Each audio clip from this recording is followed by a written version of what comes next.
तो चलिए शुरू करते हैं आगाज़, लेकिन आगाज़ आज करेंगे अंबाला मैम के साथ, अंबाला मैम के शेयर के साथ। अंबाला मैम बताइए, जो आप शेयर बताने वाली थी, मोदी रबर का रिप्लेसमेंट। जी। रिप्लेसमेंट नहीं है, उसमें उतनी जगह नहीं है। जी। बट एनडीटीवी जो मुझे ठीक ठाक लग रहा है अभी 94 के आसपास में है। पहले भी मुझे याद है रेकमेंड किया था 80 टू 80 के आसपास में, 82 के एग्जैक्ट 82 पर। और उस समय आपके हर्ष जी थे, ठीक है, तो आपके शो में भी वो आया है। अब वापस से उसमें क्योंकि एक मौका फिर बन रहा है, फिर से एंट्री बन रही है, तो 94 के आसपास 94.17 चल रहा है अभी, एंट्री बनती है इन my opinion. And for the targets हम लोग आराम से यहाँ पर एक 6% का 7% का पहला टारगेट जो कि 100 पर है, वेट कर सकते हैं। इसके बाद सीधा अगर वी कैन ट्रेल, अगर हम ट्रेल कर पाए तो 112 रुपए के लिए भी हम इसको देख सकते हैं। मोदी रबर जैसा मूवमेंट तो मैं एक्सपेक्ट नहीं कर रही, लेकिन अपसाइड की पोटेंशियल मैं एक्सपेक्ट यहाँ पर देख रही हूँ। रही बात स्टॉप लॉस, यहाँ पर 83 रुपीज का एक स्टॉप लॉस है, थोड़ा सा बड़ा है पहले टारगेट की अपेक्षा, तो थोड़ा रिस्क को समझ के काम करिए। 94 रुपये 27 पैसे। न्यू दिल्ली टेलीविजन एनडीटीवी जो है मीडिया शेयरों पे इधर हमने देखा भी है, थोड़ी हलचल बढ़ी है ख़ासतौर से, मतलब हालांकि इसका लेना देना नहीं है, लेकिन हमने देखा जब से ये धुरंधर फिल्म का बिजनेस बढ़ा, उसके बाद से प्राइम फोकस जैसी कंपनियां पीवीआर में, मीडिया इंडस्ट्री में भी, हालांकि उनका कोई डायरेक्ट कनेक्शन नहीं है, लेकिन फिल्मों के साथ साथ इन शेयरों में भी तेज़ी आनी शुरू हुई और अब जो है 94 रुपये 49 पैसे का स्तर देखने को मिल रहा है। तो इसने अपनी रफ्तार पकड़ ली है, जो 100 रुपये का पहला लक्ष्य है उस तरफ चलता हुआ दिखाई दे रहा है। अब 1% के आसपास की तेज़ी देखने को मिल रही है और यहाँ पे नज़र रखिए, 5-6 रुपये का मूव यहाँ पर देखने को मिल सकता है। 100 रुपये अगला टारगेट, उसके बाद जो है वो 112 रुपये का होगा।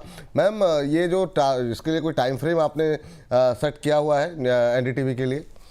4-5 हफ्ते का एक व्यू है। अगर आप 135 को चेस कर रहे हैं, then you can hold it for another maximum, उससे ज्यादा होल्ड भी नहीं करना चाहिए एक्चुअली।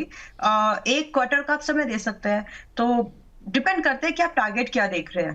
तो पहला टारगेट तो शायद आपको मोमेंटम, क्योंकि बहुत अच्छी प्राइस पर, प्राइस एक्शन पर ये भी है, तो जल्दी मिल सकता है। But second and third target may take time, may be maximum फिर भी एक अगर आपने पूछा है तो आप 2-3 हफ्ते से लेकर के आप इसमें मैक्सिमम 7-8 हफ्ते का व्यू लेकर के चलिए, बस इससे ज्यादा नहीं। इतना समय लगेगा नहीं, जैसा जो रफ्तार इसने पकड़ी हुई है। 95 रुपये 38 पैसे का भाव स्क्रीन पर रखिए, थोड़ा सा 2% की तेज़ी अब आ गई है। 95 रुपये 42 पैसे। तो अब जो है धीरे धीरे करके यहाँ पर तेज़ी अब बढ़ती हुई दिखाई दे रही है। 100 रुपये के आसपास का टारगेट यहाँ पर पहला टारगेट है, उसको फिर ट्रेल कीजिए और 112 रुपये तक के लक्ष्य यहाँ पर रखे गए हैं आपके लिए। तो अच्छा मोमेंटम यहाँ पर एनडीटीवी में बनता हुआ दिखाई दे रहा है।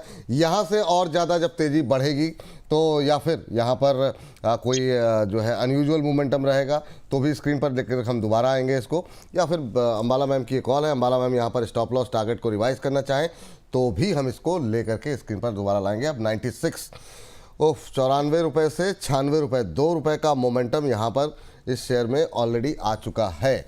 96 रुपये 48 पैसे। अब 3% से ज़्यादा की तेज़ी एनडीटीवी के शेयर में आती हुई दिखाई दे रही है। तो एक तो आपका विश्लेषण और दूसरा बोनस का मंच, ये दो का जो मिश्रण है वो कुछ ज़्यादा ही क्रांति जो है शेयर के अंदर अब लाता हुआ दिखाई दे रहा है और 9650 पे अब पहुंच चुका है। 3% की तेज़ी, मतलब एनडीटीवी मतलब ठीक ठाक वॉल्यूम वाला शेयर है, तो इस तरह का मोमेंटम जो है कम देखने को मिलता है। तो अच्छा मोमेंटम यहाँ पर बनता हुआ 100 रुपये के नज़दीक धीरे धीरे करके पहुँचता और 97 का लेवल क्रॉस कर गया। वाह अंबाला मैम, मुझे लग नहीं रहा है कि ये मतलब ये 4 हफ्ते 3 हफ्ते, ये आपने पिछली बार भी कहा था इतना लंबा समय लगेगा। तो चलिए यहाँ पे रहेगी हमारी नज़र। अब 97 रुपये का लेवल भी क्रॉस हो चुका है। बात कर रहे थे ट्रेंडिंग स्टॉक्स को लेकर, अब उसी पे आते हैं, लेकिन सबसे पहले अंबाला जी ने ये 94 रुपये पे कॉल दी थी और ये टारगेट पूरा हो गया। क्या धुआंधार रैली रही है पिछले 7-8 मिनट के अंदर, जो है 100 रुपये का लेवल इसने क्रॉस किया। 94 की कॉल थी और मैम अब प्रॉफिट बुक कर लेना चाहिए या अगले टारगेट के लिए आगे बढ़ना चाहिए? हालांकि 6-7 रुपये बन गए इंट्राडे में, इंट्राडे क्या मतलब इंट्रा आवर में बन गए, क्या करें? बने रह सकते हैं अभी, बट जो स्टॉप लॉस पहले बड़ा था उसको चाहे तो आप 91 पर ला करके ट्रेल कर दें। मैं इसका चेक कर रही थी कि आज इसका अपर सर्किट लेवल क्या है, क्या लग सकता है क्या, तो मोमेंटम प्राइस एक्शन, प्राइस की पोजीशनिंग, सेक्टर, इन सबको अगर मैं एक साथ देखूं तो ये मोमेंटम कुछ और दिन बना रह सकता है। सो इफ यू कैन मैनेज, आप 91 का एक ट्रेडिंग लगाइए, क्योंकि उतनी वो डिमांड कर रहा है। मतलब 94 पर मुझे नहीं लगता है आप इसमें ट्रेडिंग में रुक पाएंगे। तो 91 का ट्रेडिंग रखो और थोड़ा और वेट कर लीजिए, थोड़ा सा जगह और दिख रही है जो इसमें बन सकती है। सो या फिर दूसरी स्ट्रैटेजी लगाइए कि आप 60% पैसा ने जो भी लगाया है फॉर दैट मैटर, आप 60% के लगभग बुक कर लीजिए एंड बाकी को आप होल्ड कर लीजिए। अभी इसमें मौका मुझे और लग रहा है, मोमेंटम है, वॉल्यूम्स दिख रहे हैं, आई मीन है जगह। ठीक, तो ये मतलब जो है आप देखिए अच्छा खासा मोमेंटम और प्रॉफिट बुकिंग आ रही है। 100 रुपये का पहला टारगेट दिया था, लेकिन आप चाहें तो 50-60% प्रॉफिट बुक करें जो लोग हैं, बाकी जो स्टॉप लॉस दिया गया है उसको फॉलो करें। चलिए फटाफट ट्रेंडिंग स्टॉक्स पर नजर डालते हैं। तो आज का पहला जी मैम कुछ कह रही हैं? एक मिनट दीजिए, एक टिप्पणी और चलिए। अच्छा ठीक है, पहले आप बोलिए। नहीं ठीक है। तो सर मैं जानना चाह रहा था, अभी हाल ही में जो जिस तरीके से मोमेंटम ओला को लेकर के देखने को मिला, आपके पास भी क्वेरीज आ रही होगी, बहुत सारे नेगेटिव मोमेंटम, एक सेंटिमेंट बना हुआ था, लेकिन इन सब के बीच में लोअर लेवल से जो रिकवरी आ रही है उस पर बहुत लोगों के सवाल आ रहे हैं। आपका व्यू क्या है? और आज की जो तेज़ी है, इनको जीएसटी से पीएलआई स्कीम से जो है करीब 450 करोड़ के आसपास की रकम जो है वो मिली है। आज हम देख रहे हैं कि 3-4% ऊपर है। क्या ये रिकवरी कुछ दिन सस्टेन करेगी या फिर ये एक एग्जिट अपॉर्चुनिटी है? आप कैसे देख रहे हैं इस मोमेंटम को, कैसे प्ले किया जाए? और जो लोग फ्रेश बाई करना चाह रहे हैं उनके लिए भी कोई स्ट्रेटजी रहेगी क्या? बिल्कुल, देखिए जहां तक न्यू एज बिजनेस की बात करें तो न्यू एज डिजिटल गेटवे वाले जो कंपनीज है वो अच्छा परफॉर्म कर रही है। चाहे आप पेटीएम की बात करें, स्विगी की बात करें, एटर्नल की बात करें या फिर जो दूसरे काउंटर है, बट ओला थोड़ा सा अंडर परफॉर्म कर रहा है। मल्टीपल रीजन है उसके। वाईटीडी बेसिस पे ये काउंटर 50% ज्यादा की गिरावट देखने को मिला है। मिड सितंबर में यहाँ पे रिकवरी आई थी, बट 70 रुपए से लगातार धीरे धीरे ये 33 रुपए तक गया था, 30 रुपए तक गया था। अभी पिछले एक वीक से रिकवरी है, बट यहाँ पे कंसर्न ये है कि प्रमोटर्स ने कुछ यहाँ पे स्टेक सेल किया, उसके चलते सेंटिमेंट बनता नहीं है और बाजार को क्लियर विजिबिलिटी चाहिए, उसके चलते यहाँ पे बड़े मोमेंटम बिल्ड नहीं हो पा रहे। तो अग्रेसिव स्टेंस तो नहीं रहेगा। जिनके पास है उनको तो यही सलाह रहेगी कि मेजर कोई बाउंस आए तो निकले, क्योंकि काउंटर का ट्रेंड है वो बिगड़ चुका है। लोअर टॉप लोअर बॉटम के सीक्वेंस बने, बट यह शॉर्ट टर्म में ऐसा लग रहा है बाउंस बनेगा, जिस हिसाब से वीकली चार्ट में लोअर टॉप लोअर बॉटम का एक निगेशन बन रहा है। मेरा ऐसा मानना है कि इमीडिएट बेसिस पे 34 का सपोर्ट रहेगा और उस 34 के सपोर्ट से कहीं ना कहीं 41 42 के स्विंग यहाँ पे बन सकते हैं। चलिए, तो अभी अगर सर आज बाय कर सकते हैं क्या?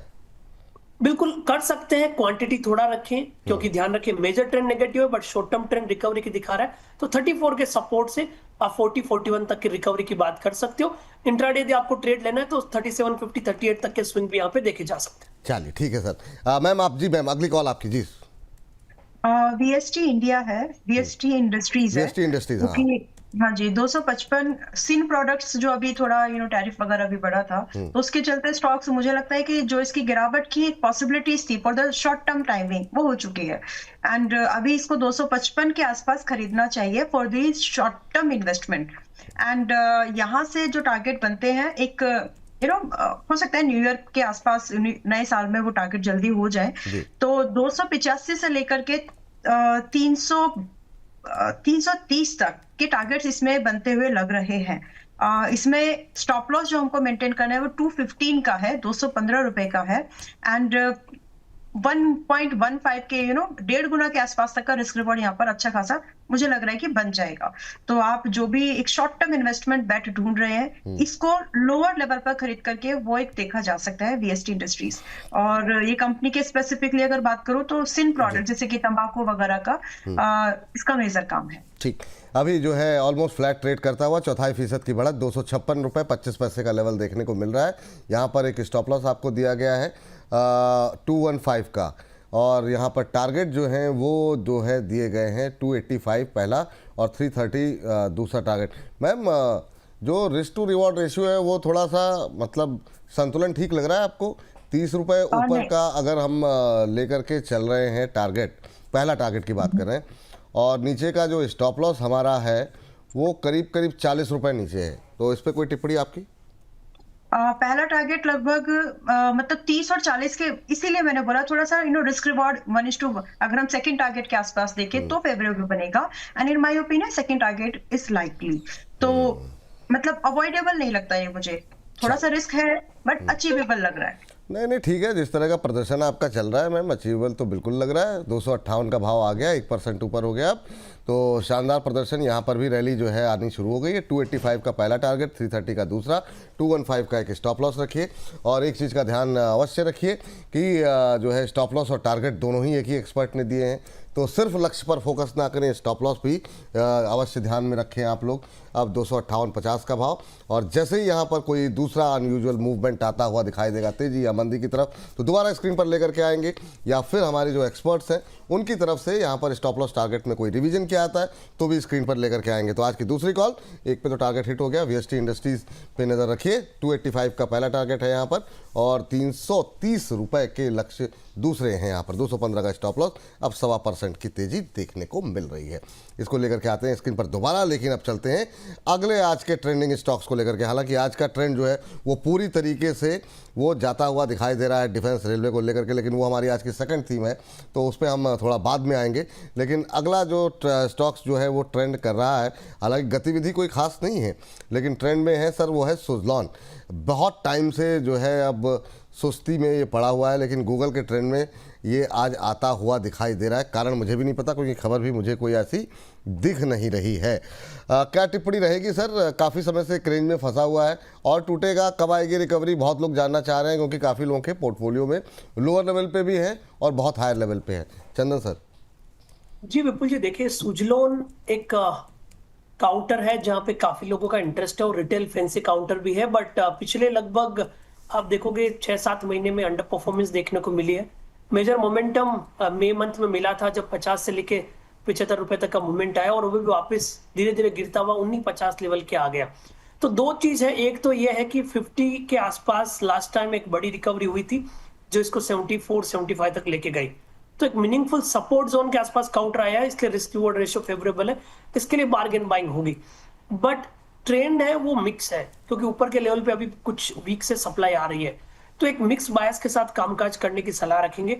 देखिए जो सोलर जो थीम है इंडिया के लिए वो ट्रेंडिंग है, और काफी सोलर रिलेटेड कंपनीज फोकस कर रही है, इसके लिए सुजलोन जैसे काउंटर है उसमें अट्रैक्शन बना है, बट मोमेंटम उसी हिसाब से रहेगा। आपको अपनी पोजीशन साइजिंग उसी हिसाब से करनी चाहिए। पोजिशनल पॉइंट ऑफ व्यू से बात करते हैं तो 50 रुपए का सपोर्ट है, ऊपर में 60 के टारगेट के लिए।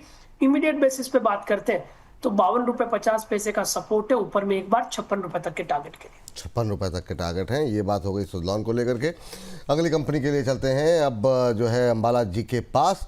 और अंबाला मैम, आज के जो तमाम ट्रेंडिंग स्टॉक्स हैं उसमें एक शेयर जिस पे लगातार आपसे बातचीत तो हो रही है वो है हिंदुस्तान कॉपर। हिंदुस्तान कॉपर में देखिए, और ये अभी जो चंदन सर जिस बात का जिक्र, अच्छा आप तो थी वहाँ पर, जो हम लोग बात कर रहे थे कमोडिटी वर्सेस इक्विटी को लेकर के, और कॉपर की तेज़ी थमने का नाम नहीं ले रही है। आज फिर से हम देख रहे हैं कि जो है हिंदुस्तान कॉपर में तेज़ी है।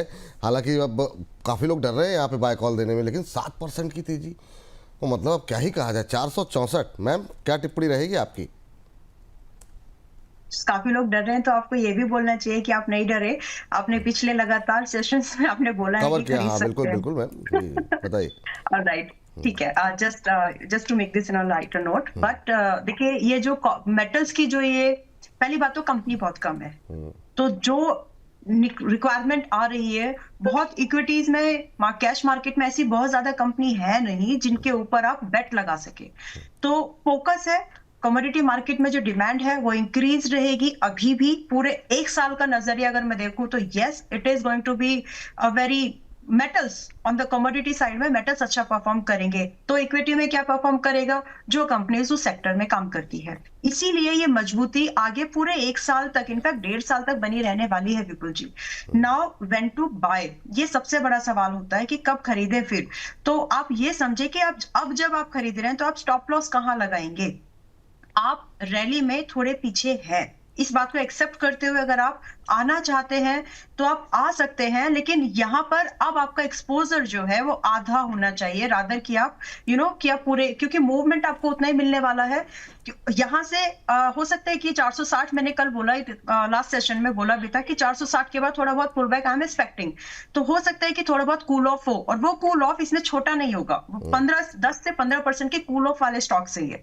तो उस कूल ऑफ को आपको हैंडल ऐसे करना पड़ेगा कि आप उसमें थोड़ा बहुत पार्ट्स में एडिशन कर सके। So if you want to enter now, it is late, you can, but क्योंकि अगले 1 से 1.5 साल की थीम है ये, जिसमें कि पैसा मार्केट में बन के मुझे लगता है कि अभी भी रहेगा। But how to treat it, 50% के हिसाब से आप आइए कि, और हर 10 से 15% पर थोड़ा थोड़ा इंड्यूस करो, ताकि आपका एक एवरेज प्राइस बेटर बन जाए, क्योंकि आप लेट हैं। और यही स्ट्रैटेजी है जो आप एवरेज प्राइस को बेटर कर सकते हैं, और कोई दूसरा नहीं। और एवरेजिंग इस सेक्टर में, इस स्टॉक्स में मैं इसलिए बोल रही हूँ क्योंकि ये चलने के लिए बहुत मजबूत लग रहे हैं मुझे, और पूरा 1-1.5 साल का थीम है।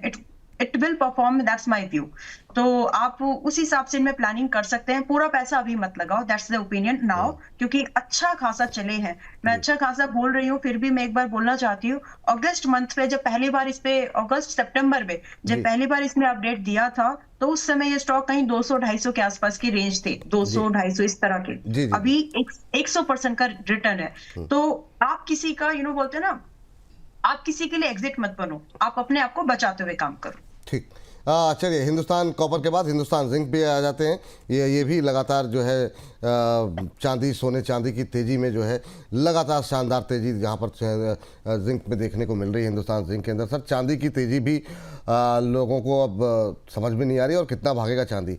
लेकिन क्या करना चाहिए सर हिंदुस्तान जिंक में, क्योंकि यहाँ पर भी जो है हम देख रहे हैं कि मोमेंटम जो है वो बना हुआ है। क्या इस लेवल पे आके प्रॉफिट बुक करना चाहिए 640 के आसपास? पीछे 5 दिनों में 10% की रैली, 1 महीने के अंदर 36% भाग चुका है शेयर। तो सर अभी क्या करें? नए 52 वीक हाइज जो है वो लगातार बन रहे हैं। बिल्कुल विपुल जी, देखिए हिंदुस्तान जिंक, हिंदुस्तान कॉपर जैसे काउंटर पे हम लगातार पॉजिटिव व्यू रहे हैं, और इनफैक्ट हमारा पिछले काफी क्वार्टर से मानना है कि कॉपर है वो बेटर करेगा, सिल्वर गोल्ड से बेटर करेगा। सो काफी अच्छा मोमेंटम यहाँ पे बना, और उनको प्ले करने का इक्विटी में यही तरीका है। Hindustan zinc, Hindustan copper, Vedanta, national aluminium जैसे काउंटर के साथ में आप पार्टिसिपेट करें। और पिछले लगभग 2 महीने से हम लगातार हिंदुस्तान जिंक पे खरीदारी की सलाह दे रहे हैं, और इनफैक्ट मैंने सोशल मीडिया में भी काफी कंटेंट इस चीज पे बनाया इंस्टा में कि हिंदुस्तान जिंक और कॉपर ही हमारे इक्विटी की गोल्ड एंड सिल्वर है। सो आई थिंक काफी लोग उसमें बेनिफिट उठाए, और अभी भी कन्विक्शन हमारा इंटेक्ट है। तो हिंदुस्तान जिंक की यदि आप बात करें तो मेजर पिछला जो 3 वीक का ट्रेंड है वो इंटेक्ट है। हालांकि पिछले 3 सप्ताह में 480 से लेके 640 तक का मूवमेंट आ चुका है। ट्रेंड अभी भी पॉजिटिव है, बाय ऑन डिक्लाइन अभी भी रहेगा, बट इतना चलने के बाद फ्रेश एंट्री इस लेवल पे थोड़ी मुश्किल हो जाती है। तो इसलिए यही सलाह रहेगी, कोई भी डिक्लाइन आए छोटा मोटा, उसको खरीदारी में तब्दील करना चाहिए। 620 एक मेजर सपोर्ट रहेगा, उस सपोर्ट से ऊपर में 665 680 तक के टारगेट बनने चाहिए। आपने यहाँ पे हिंदुस्तान कॉपर की बात की, जहां पे हम बहुत पॉजिटिव है, लगातार पिछले 5-6 वीक से हमारा पॉजिटिव रेडार पे है। पिछले 3-4 महीने में लगातार इसमें रिकमेंडेशन दे रहे हैं, इतना चल चुका है, बट फिर भी हमारे पोजिशनल 500 रुपए के टारगेट यहाँ पे इंटेक्ट है। तो आई थिंक आपको इस थीम पे फोकस करना चाहिए। और सबसे अच्छी बात, यदि आप सीजनलिटी कॉन्सेप्ट पे जाए तो दिसंबर के महीने में मेटल इंडेक्स परफॉर्म करता है, और पिछले 10 दिसंबर यानी 10 सालों के ट्रैक रिकॉर्ड में 8 बार ऐसा हुआ है। और उस थीम के चलते भी हम सीजनलिटी थ्योरी के हिसाब से most of the metal, copper, zinc related counter पे पॉजिटिव व्यू है। तो जिनके पास है वो ट्रेलिंग सपोर्ट बना के कंटिन्यू रखें, जिनको नया लेना है वो हल्का फुल्का डीप में ले, ताकि आपका रिस्क रिवॉर्ड रेशियो थोड़ा सा मैच हो जाए। ये बात हिंदुस्तान कॉपर में अभी भी दम दिखाई दे रहा है। चंदन सर को, अच्छा चंदन सर, आपने पूरे मेटल पैक को लेकर के भी एक टिप्पणी की। मेरा आपसे ये सवाल है कि अभी मेटल में कॉपर और जिंक को अगर छोड़ दें, जहाँ पर काफ़ी रैली आ चुकी है, कोई और मेटल अच्छा लग रहा है सर? नाल्को, सेल, हिंडाल्को, कहीं पर कोई अपॉर्चुनिटी आपको दिखाई दी अभी, अगर हम मौजूदा करंट लेवल पे? क्योंकि बहुत लोग जानना चाहते हैं कि भाई जहाँ पे रिस्क रिवॉर्ड रेशियो भी थोड़ा बेहतर दिखाई दे रहा हो, उम्मीदें भी हो चलने की, तो मेटल में कोई संभावनाएं दिखाई दे रही हैं आपको? बिल्कुल, देखिए मेटल इंडेक्स की हमने रिलेटिव रोटेशन ग्राफ पे वर्क किया, और रिलेटिव रोटेशन ग्राफ में सारे के सारे मेटल काउंटर लीडिंग क्वाड्रेंट में है। यानी कि स्टील अथॉरिटी एक ऐसा काउंटर है जो वीकनिंग क्वाड्रेंट में है, जिसमें स्ट्रेंथ एंड मोमेंटम मिसिंग है। बाकी सारे के सारे मेटल काउंटर में स्ट्रेंथ एंड मोमेंटम दोनों है। तो सीजनलिटी फेवर कर रहा है, प्रीशियस मेटल की रैली यहाँ पे सपोर्ट कर रही है। उसके अलावा आप देखोगे यूएसडी आईएनआर के प्राइस भी है, वो कहीं ना कहीं प्रीशियस मेटल को सपोर्ट कर रहे हैं। तो इसके चलते सारे के सारे मेटल काउंटर में पॉजिटिव व्यू है। तो हिंदुस्तान कॉपर, हिंदुस्तान जिंक की बात की, बट नेशनल एल्यूमिनियम पे मैं फोकस करना चाहूंगा। इस लेवल पे भी कन्विक्शन है। हायर टॉप्स हायर बॉटम के जो फॉर्मेशन है वो इंटेक्ट है। मंथली चार्ट पे आप देखें तो लगातार पिछले 4 महीने में एक रैली एक्सटेंड हुई है, 180 से 300 का मूवमेंट है, बट मार्जिन ऑफ सेफ्टी अभी भी दिख रहा है। और आप देखोगे अब तो हम रोल ओवर की तरफ बढ़ रहे हैं। इसमें रोल ओवर कंपैरेटिवली डिसेंट है, रोल कॉस्ट भी बेटर है, और जो लॉन्ग्स का एडिशन है वो लग रहा है कि नेक्स्ट मंथ में कैरी भी हो रहा है डेरिवेटिव्स डेटा के हिसाब से। सो नेशनल एल्यूमिनियम एक काउंटर है मेटल पैक में जहां पे पॉजिटिव व्यू रहेगा।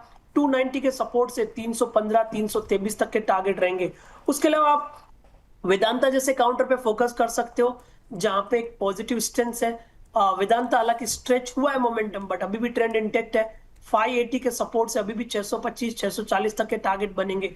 तो नेशनल एल्यूमिनियम, वेदांता, ये कुछ काउंटर है जहां पे हमारा सर नाल्को में आपने जो है एक बार, क्योंकि उस समय थोड़ा सा कुछ ग्राफिक्स हमारे थोड़े गड़बड़ हो गए थे, एक बार फिर से बता देते हैं। 310 323 ये दो टारगेट बताए सर।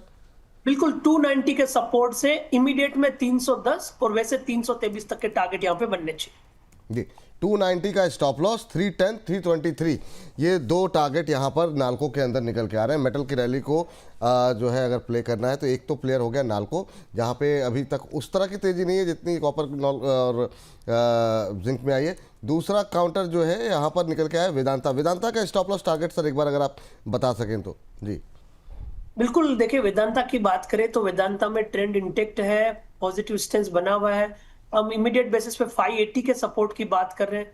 580 के सपोर्ट्स यहाँ पे खरीदे, 2-3 टारगेट ऊपर में रहेंगे 620 से लेके 635 की तरफ। 620 के टारगेट के लिए ना सर? या 620 और 635। 620 635 दो टारगेट यहाँ पर निकल करके आ रहे हैं, 620 635। और स्टॉप लॉस क्या रखें सर यहाँ पे? बिल्कुल, यहाँ पे स्टॉप लॉस रखना पड़ेगा 580 के आसपास। 580 के आसपास। चलिए, तो ये जो दो नए मेटल काउंटर हैं इन पर भी नजर जरूर रखिए। नाल्को में 310 323 का टारगेट, यहाँ पर स्टॉप लॉस 290 290 रुपये का एक यहाँ पर आपको स्टॉप लॉस रखना होगा। इस पर आप ध्यान रखें। 2.25% की तेज़ी देखने को मिल रही है। ये मोमेंटम अभी जो है और ज़्यादा बढ़ता हुआ दिखाई दे सकता है। वेदांता में भी 600 620 635 तक के टारगेट के लिए खरीदारी की जा सकती है। 580 के टारगेट स्टॉप लॉस जो है यहाँ पर रखने चाहिए। तो चलिए, ये दो काउंटर और जो है आपके पोर्टफोलियो में आप चाहें तो ऐड कर सकते हैं। चलिए, तो ये बात यहाँ पर हो गई। और अब जो है थोड़ा सा आगे चलते हैं अंबाला मैम के पास। और अंबाला मैम, ये जो है वोडाफोन पे आपकी राय क्या रहेगी? लगातार आपसे हम बातचीत कर रहे हैं। आज हालांकि एक नेगेटिव खबर थी इस पर, लेकिन उसके बावजूद शेयर में जो है हम देख रहे हैं कि 12 रुपये 9 पैसे के आसपास गया, उसी के आसपास ऑलमोस्ट फ्लैट है। खबर जरा एक बार हम चाहें तो स्क्रीन पर लेकर के आ जाते हैं। मुंबई और बेंगलोर में 2 GST पेनल्टी के ऑर्डर यहाँ पर मिलते हुए दिखाई दिए हैं, और करीब 83 करोड़ से ज़्यादा का टोटल फाइनेंशियल एक्सपोजर जो है वो जो है यहाँ पर तो 83 करोड़ रुपए के आसपास से ज़्यादा की टोटल फाइनेंशियल जो है यहाँ पर जो पेनाल्टी जो है लगाई गई है, इसके बारे में जानकारी दी गई है वोडाफोन आइडिया की तरफ से। हालांकि शेयर पे कोई खास अंतर नहीं, फर्क नहीं पड़ा है। 12 के ऊपर लगातार जो है बना हुआ है, और पिछले 6 महीने के अंदर 70% से ज़्यादा का रिटर्न यहाँ पर आता हुआ दिखाई दिया है। मैम, बहुत चर्चाओं में है, लगातार लोग जानना चाह रहे हैं, पढ़ना चाह रहे हैं, इसके बारे में क्या टिप्पणी रहेगी? ये न्यूज कुछ ऐसी सी है जैसे ऊंट के मुंह में जीरा। कंपनी का जो साइज है वो 1 लाख के पार वाला है, लगभग 1,30,00,000 करोड़ के मार्केट साइज है, मार्केट कैपिटल है। तो उसके लिए इतना बड़ा इम्पैक्ट, नेगेटिव इम्पैक्ट ये नहीं डालेगा। लेकिन टेक्निकली भी अगर आप इसको देखेंगे तो ओवर स्ट्रेच हो गया है। तो आप अगर फ्रेश बाइंग के बारे में सोच रहे हैं तो आप सिर्फ न्यूज के भरोसे ही नहीं, आप यहाँ पर एक ये एस्पेक्ट्स में भी आप एक एंट्री के बारे में सोच सकते हैं कि अगर ये 11 रुपए 30 पैसे पर आ जाए तो खरीदारी के बारे में सोच सकते हैं। तो 12 रुपए पर खरीदने वाले थोड़ा रुक जाइए, तो हो सकता है कि आपको 11 रुपए 30 पैसे के आसपास का भाव मिले। Then you can think of buying again. और रही बात कि इसमें आगे के टारगेट्स क्या हैं, that we had already discuss कि यहाँ पर एक अच्छे टारगेट की पॉसिबिलिटीज है। पूरा रैशनल डिटेल डिस्कशन में मैंने थोड़ा सा दिया था, 2 टाइम कम था, but still I discussed about कि ये क्यों मुझे लगता है कि ये चल सकता है। तो उस चीज को अभी भी जो व्यू है वो इंटैक्टेड है। आपकी बाइंग बेटर बनाने की कोशिश करिए। 12 रुपए का प्राइस महंगा है, एंट्री वरना आपका स्टॉप लॉस बड़ा हो जाएगा। तो फिलहाल वेट करिए एक बेटर प्राइस का। चलिए, ठीक है, ये बात वोडाफोन आइडिया को लेकर निकल के आई है। इस बीच विमल सिंह रावल हमारे एक दर्शक हैं, वो लिखते हैं कि दिल लगाने से अच्छा था, चंदन सर गौर कीजिएगा, दिल लगाने से अच्छा था पैसे जुए में हार जाते, दिल लगाने से अच्छा था पैसे जुए में हार जाते, कम से कम रात को हम चैन की नींद तो सो पाते। हमने जिसे खरीदा वो धड़ाम से नीचे गिर गया और जिसे बेचा वो रॉकेट बन के आसमान चीर गया। तो ये इनका दर्द है कि मतलब जो खरीदा वो नीचे गिर गया और जिसको बेचा वो रॉकेट बन के आसमान चीर गया। तो इस तरह की टिप्पणियां भी हमारे दर्शकों की तरफ मैं से। इसका जवाब भी देना चाहता हूँ। इरशाद इरशाद मैं इरशाद भी जवाब दूंगी इसका। ओह बहुत शानदार जी, परचंदर सर जी। तो विपुल जी, इंपॉर्टेंट ये है कि आप दिल कहाँ लगाए और दिमाग कहाँ लगाए, क्योंकि बाजार में दिल के साथ दिमाग भी लगाना पड़ता है। और मैं तो बोल रहा हूँ, हम यहाँ पे चार्ट की बात कर रहे हैं और चार्ट में जब आप देखते हो तो चार्ट खुद बोलता है और चार्ट कहता है मैं बेजुबान हूँ बेजान नहीं, दिल लगाकर तो देखो मोहब्बत हो जाएगी। तो तभी वाह ट्रेड करें वाह जब वाह चार्ट वाह में वाह, इस तरह बहुत की शानदार मोहब्बत निकले। चंदर सर, क्या एक बार तो फिर से सर, क्या मैं बेजुबान हूँ क्या? चार्ट बोलता है मैं बेजुबान हूँ, यानी कि चार्ट बोल नहीं सकता। हाँ समझ गया जी जी। चार्ट बोलता है मैं बेजुबान हूं बट बेजान नहीं, हर पल धड़कता रहता है कैंडल्स में। चार्ट बोलता है मैं बेजुबान हूं बेजान नहीं, दिल लगाकर तो देखो मोहब्बत हो जाएगी। वाह, तो तभी ट्रेड करें जब इस तरह की मोहब्बत चार्ट में उतरे। चलिए तो उम्मीद करते हैं यहाँ पर उत्तर मिल गया होगा आपको सर, आपसे बेहतर शायर यहाँ बैठे हुए हैं। अंबाला में आप कुछ ऐड करना चाह रही थी जी? यस, 16 डिग्री के टेम्परेचर पर अगर आपको सफोकेशन और पसीने की पाने की इच्छा हो, या 16 डिग्री के टेम्परेचर पर एसी में अगर आपको पसीने और सफोकेशन का वो जो एंथुसियाज्म है वो आपको एक्सपीरियंस करना है, then you are most welcome, you are eligible for trading. वाह। तो यही तभी होता है। मैं उतने शायराने अंदाज में तो नहीं बोल सकती, बट ट्रेडिंग इज दिस। अगर आपको हाँ। बंद रूम में हाँ। 16 डिग्री का टेम्परेचर में, मैं मेरा अनुभव पसीने बता आने रही हूँ। लगे तो समझ लीजिए कि आप पसीने ट्रेडिंग आने रूम में लगे, हैं। वाह आप बहुत ट्रेडिंग में शानदार, हैं। आप ट्रेडिंग में और हैं, वाह वाह बहुत शानदार मैम। ये जो जुगलबंदी है आप लोगों की ना कमाल की है, बहुत शानदार। और जी ये मैं अनुभव बता रही हूँ, मतलब इट्स नॉट, मतलब ये एक्सपीरियंस है। नहीं बिल्कुल और जी जी बिल्कुल जी। अनुभव जो है आपका बहुत शानदार है मैम। और चलिए अगली कंपनी पे अब हम लेकर के आते हैं। दो काउंटर जो आज के गूगल ट्रेंड में अभी भी लगातार बने हुए हैं, एक है ग्रो और मीशो। ये मतलब चंदन सर आप कोई भी एक ले लीजिए इन दो में से, क्योंकि ये जब से लिस्ट हुए हैं उनमें हम देख रहे हैं कि गतिविधि लगातार बनी हुई है। हालांकि अब मीशो थोड़ा सा ऊपर से हल्का हुआ है एकदम से, लेकिन फिर भी ग्रो में हम देख रहे हैं मोमेंटम बना हुआ है। आज भी 1% की तेजी है। मतलब लग रहा था कि शायद ये 120-130 पे आसपास आएगा, तो बहुत लोग कहते हैं एंट्री लेना, लेकिन ये नीचे आने को भी तैयार नहीं है। क्या लग रहा है सर आपका? हालांकि चार्ट ज़्यादा अवेलेबल है नहीं आपके लिए, लेकिन फिर भी अगर आप कोई टिप्पणी करना चाहें जितने भी हैं। बिल्कुल, पिछले लगभग 27 दिन का डेटा है, बट ट्रेंड पॉजिटिव है और कहीं ना कहीं इंडिया की कैपिटल मार्केट थीम है वो लाजवाब है। अभी तक 23 करोड़ डीमेट अकाउंट है, पेनिट्रेशन बढ़ रहा है, तो ग्रो एक पॉजिटिव सेटअप दिखा रहा है। ओवरऑल आप देखें तो मेजर मोमेंटम यहाँ पे बना था 19 दिसंबर यानी कि लास्ट फ्राइडे, तब काउंटर ने 143 से लेके 163 तक का रनअप दिखाया। अभी 4 दिनों से हायर सपोर्ट से काउंटर होल्ड कर रहा है, तो पॉजिटिव बायस है। और हमारा मानना है जब तक 160 का लेवल होल्ड करता है, ऊपर में 175 और पोजिशनल बेसिस पे 188 तक के टारगेट यहाँ पे मिल सकते हैं, तो पॉजिटिव सेटअप है। बट जब हम कैपिटल मार्केट की बात कर रहे हैं तो मेरा डिस्क्लेमर और डिस्क्लोजर रहेगा। नहीं बिल्कुल सर, और सर का डिस्क्लोजर जो है वो जो है स्क्रीन पर अगर हो सके तो जब भी सर बोलें तो एक बीच बीच में दिखाते रहिए। हालांकि जब सर डिस्क्लोजर देंगे तभी हम स्क्रीन पर उसको दिखाएंगे, लेकिन अब समय थोड़ा कम बचा है तो उसको हम लेके आएंगे। लेकिन मैम आपसे मीशो पे जानना चाहेंगे, मीशो भी मतलब जो है झुकने को राजी नहीं है। जिस तरीके से ग्रो का मोमेंटम है वो मीशो में भी राजी है, जारी होता हुआ दिखाई दे रहा है। क्या टिप्पणी रहेगी आपकी? ठीक है, लेकिन मीशो इज बेटर देन अगर आपको नीचे के भाव पर मिले, नीचे स्तर पर मिले, 140 वगैरह आ जाए तो अच्छा है, लेकिन वेट तो करिए। नहीं आया तो see some time it's like okay, no trade is also a trade, जहां पर आपको अनसर्टेनिटी ज्यादा लग रही हो तो थोड़ा, मतलब मेरा ओपिनियन ऐसा है, मैं ग्रो को अगर मुझे दोनों में चूज करना है, लास्ट सेशन में भी यही बोला था, I will go with grow. लेकिन मीशो में शायद मुझे उतना कॉन्फिडेंस वैल्यूएशन वाइज नहीं आ पा रहा है। थोड़ा सा मैं वेट करना चाहूंगी, मतलब I won't have any regret about my decision कि अगर ये बेटर प्राइस पर मिलेगा तो ही हम इसको देखेंगे। मेरी साइड से इसमें बाइंग रेटिंग तभी आएगी, या फिर कुछ और अगर अगले कुछ सेशंस में मुझे कुछ बदलाव लगता है तो फिर देखते हैं, but as of now I will wait for a better buying. चलिए ठीक है, ये बात हो गई मीशो को लेकर के, ग्रो को लेकर के। सर आज एक और शेयर जो कि काफ़ी ट्रेंड में है वो है कोल इंडिया। कोल इंडिया पे जब से इनकी सब्सिडरी को लिस्ट कराने की बात हुई है, ये गूगल के ट्रेंड पे जो है वो लगातार ट्रेंड करता हुआ दिखाई दे रहा है, आज भी है। शेयर के अगर भाव की बात करें तो ये आज 1% के आसपास की तेज़ी, 400 के ऊपर कैसा लग रहा है? क्या ये बिल्कुल मुहाने पर खड़ा है ब्रेकआउट के? क्या करना चाहिए अभी सर? बिल्कुल ब्रेकआउट के दहलीज पे खड़ा है, और जिस हिसाब से पिछले कुछ दिनों से पीएसयू काउंटर्स में मोमेंटम है, लग रहा है कि यहाँ पे एक मूव बनना चाहिए। आप देखोगे कहीं ना कहीं रेलवे काउंटर, हाउसिंग काउंटर्स या इंफ्रा रिलेटेड स्टॉक्स में पॉजिटिव मोमेंटम हुआ है। मेटल माइनिंग काउंटर चल रहा है, तो कोल इंडिया में भी मूवमेंट बनना चाहिए। ओवरऑल मैं देख रहा हूँ लगभग यहाँ पे एक साल का कंसोलिडेशन ब्रेकआउट बन रहा है।